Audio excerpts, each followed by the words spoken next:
Olá pessoal, muito bom dia. Hoje, domingo de Páscoa, estamos em abril de 2021 e a tradição católica e os cristãos também, né, acabaram se inserindo nesse contexto de, se não celebrar, mas pelo menos observar a Páscoa. Acabaram cedendo aí à tradição católica. Esta é que é a verdade. Tem muito cristão aí comendo ovo de Páscoa e celebrando a morte e ressurreição de Jesus. Não considero como um pecado, principalmente a parte do chocolate. Agora, o que é de estranhar é que as pessoas denominadas evangélicas são tão opostas, sempre se mostraram tão opostas às tradições católicas, e acaba que fazem o mesmo que os católicos fazem. Acho que com algumas nuances, né? Acho que o catolicismo tem uma grande influência sobre o mundo, principalmente sobre o cristianismo, até porque ele preconizou, né? Ele é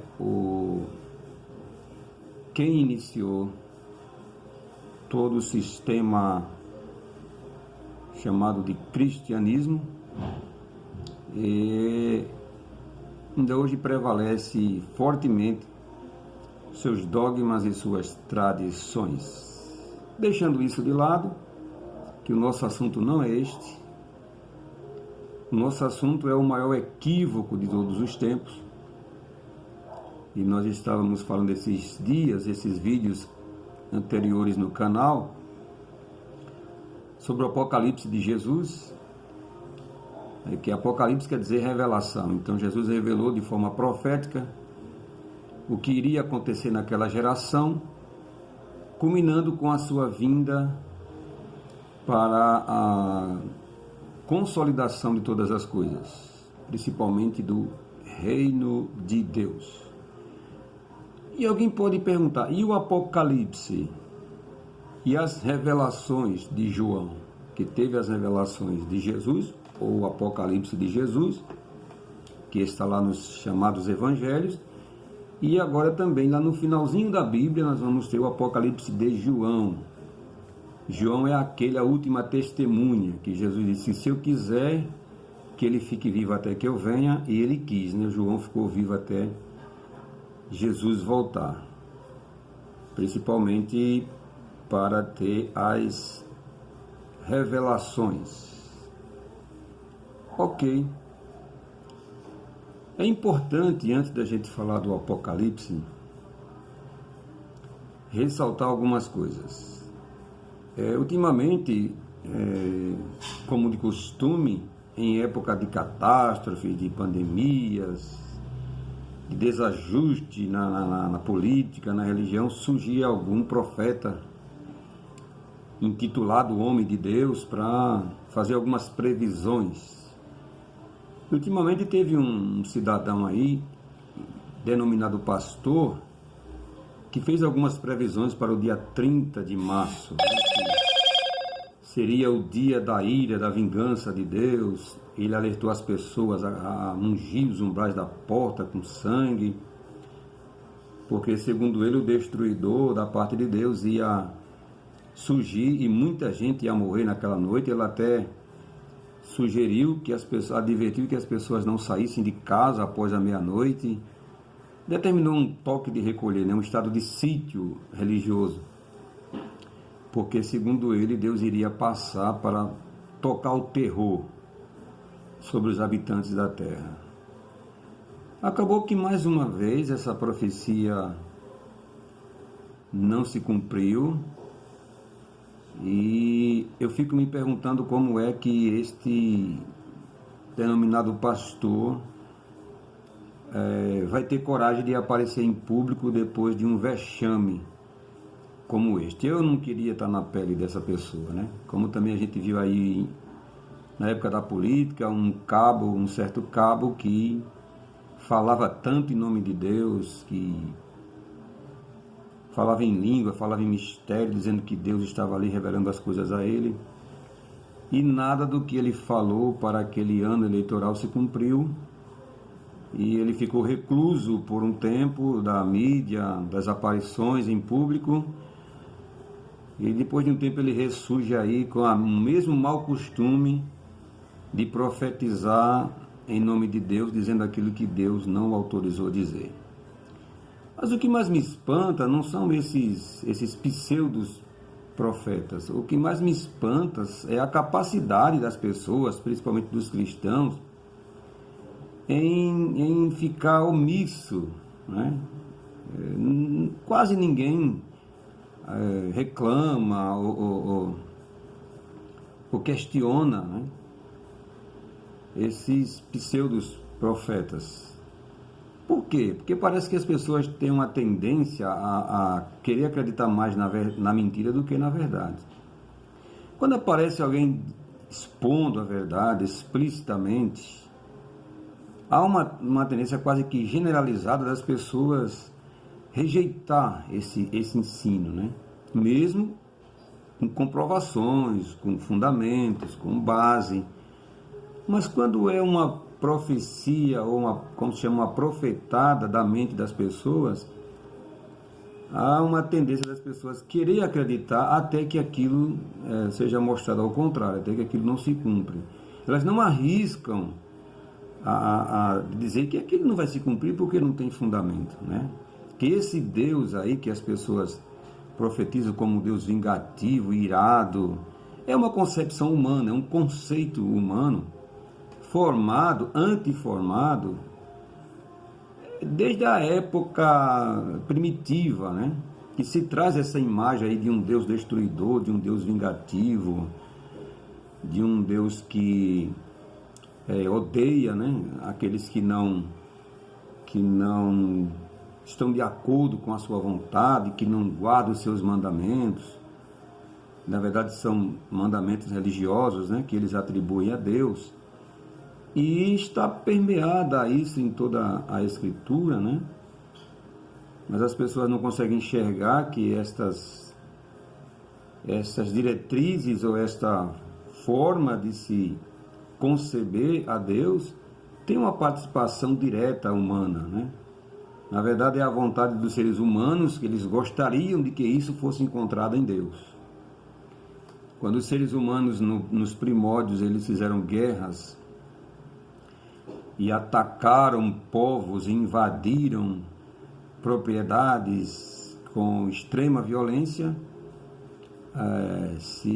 tomando posse, né, das terras de outras pessoas, invadindo e, enfim, fazendo aquelas matanças com extrema ira, elas atribuíam a Deus aquilo. E isso pegou, né?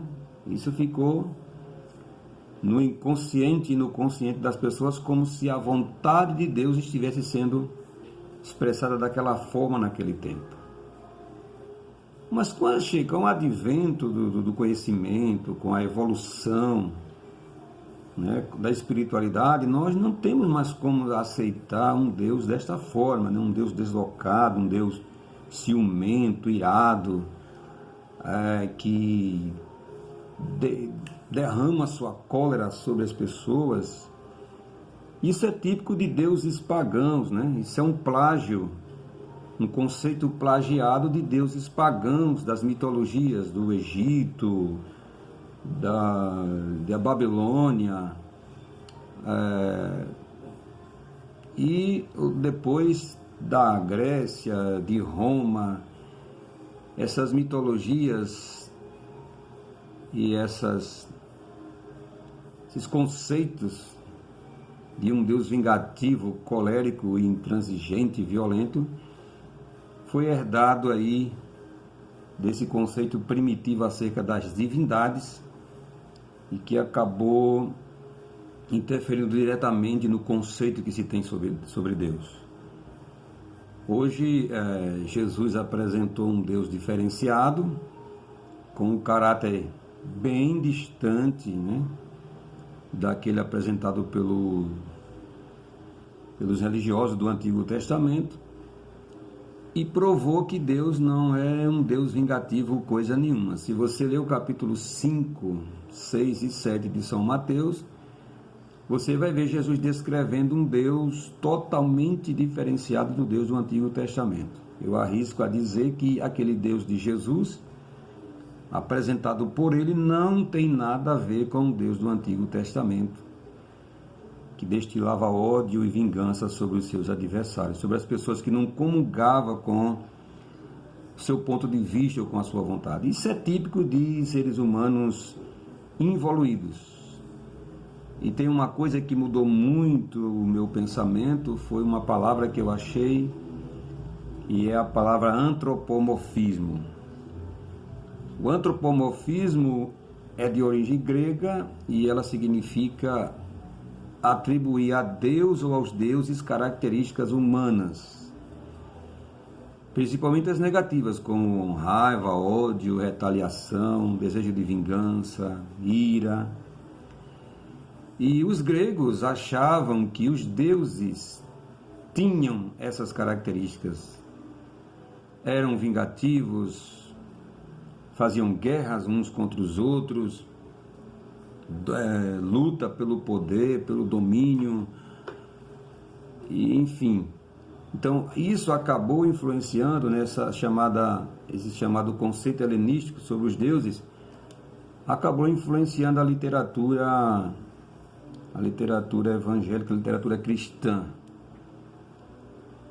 Então, quando você começa a ler a história, quando você começa a ler outras fontes, você vai ver que existe uma variação de conceitos, mas que principalmente o Novo Testamento está recheado dessas influências, referente aos assuntos como ira de Deus, inferno, destino dos inimigos. Então está tudo ali misturado, plagiado, né?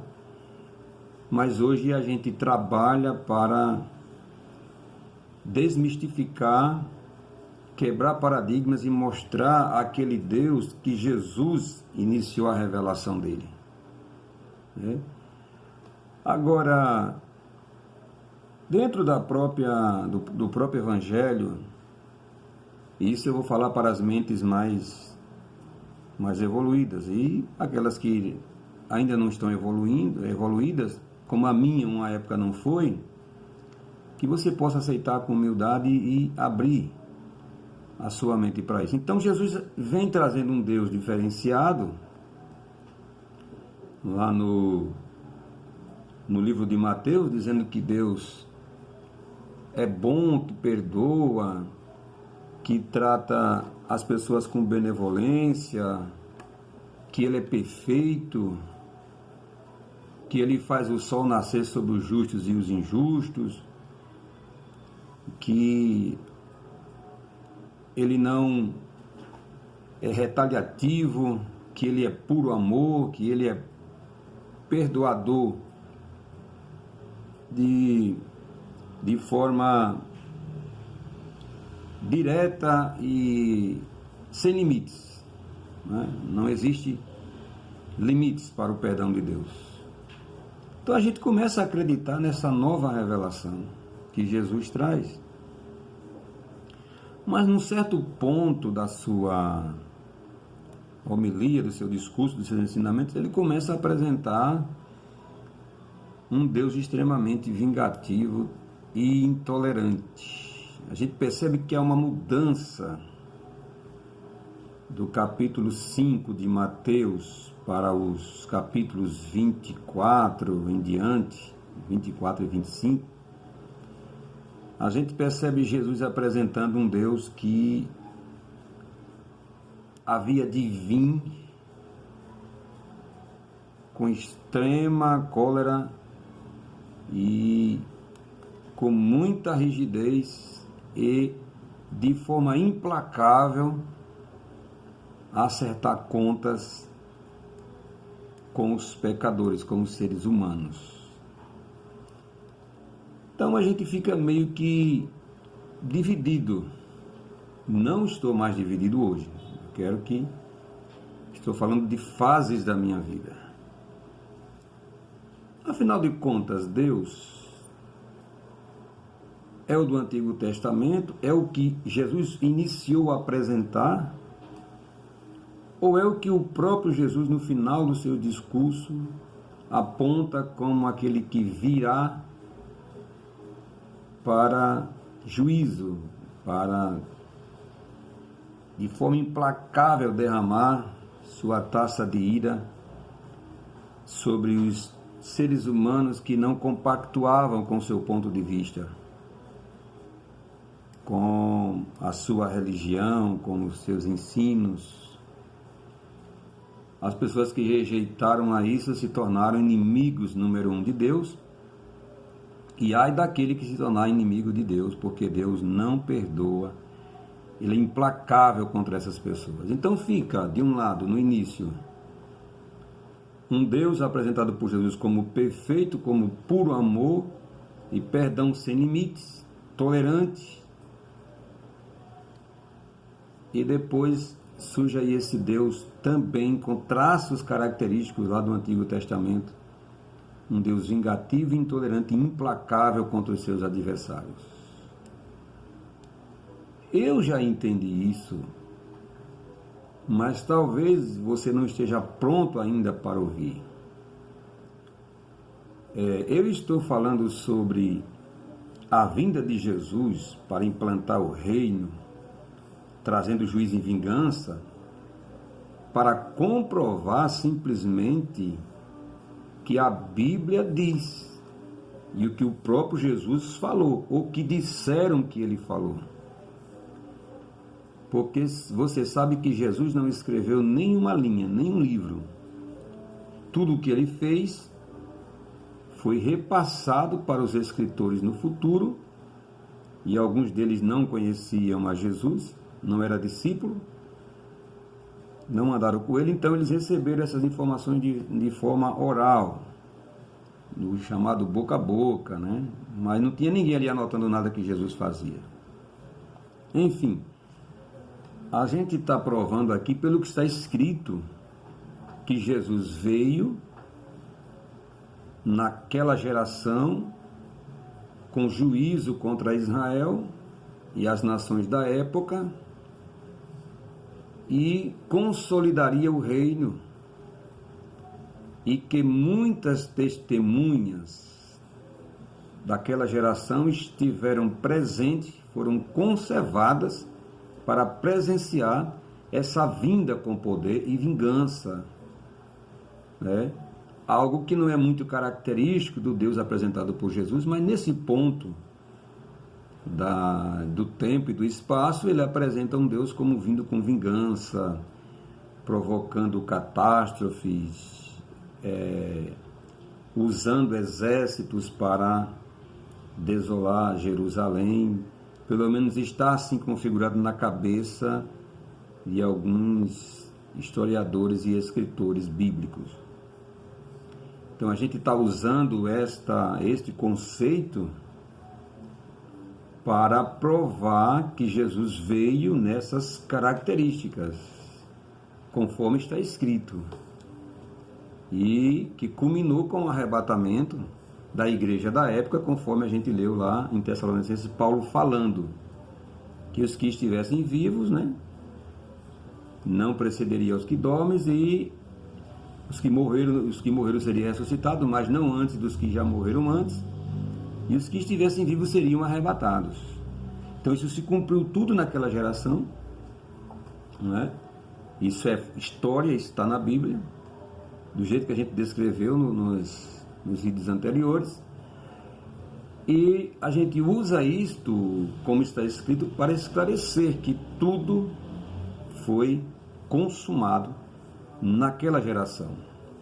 Alguns datam de entre os anos 1 da era cristã e o ano 70, tomando como base a invasão e destruição de Jerusalém, e o Império Romano da época, que era uma versão ao crescimento da igreja, que tanto perseguiu, que tanto maltratou, que tanto humilhou, que tanto pisoteou os cristãos e os judeus daquela época, né? Porque eles eram impiedosos contra judeus e cristãos. Então aí você vai ver que existe muita coincidência dentro desse processo todo da tirania dos imperadores romanos, da sua forma violenta de tratar os inimigos, os opositores, foram considerados anticristos, bestas humanas, dragão, diabo e satanás, enfim. Tem todo um misticismo em cima disso, mas apontava para uma figura que representava os imperadores humanos, uma encarnação do mal, né, para assolar a igreja e os cristãos e aqueles que pensavam diferente deles. Então, esse vídeo é introdutório para a gente entrar na parte do Apocalipse, porque a gente falou da revelação de Jesus e agora vamos entrar no Apocalipse de João, para saber se tem alguma ligação com tudo aquilo que Jesus falou, ou se há algum conceito que muda em relação a tudo aquilo que estava previsto e predito para acontecer. Será que há mudança? Será que João fala do mesmo evento que Jesus falou e acrescenta mais algumas coisas que Jesus não se referiu em seus discursos? Vamos ver se há semelhança em tudo isso, né? E se a gente pode apontar o Apocalipse de João como um complemento e uma extensão daquilo que Jesus falou. Então eu te aguardo no próximo vídeo para a gente verificar tudo isso. Até daqui a pouco.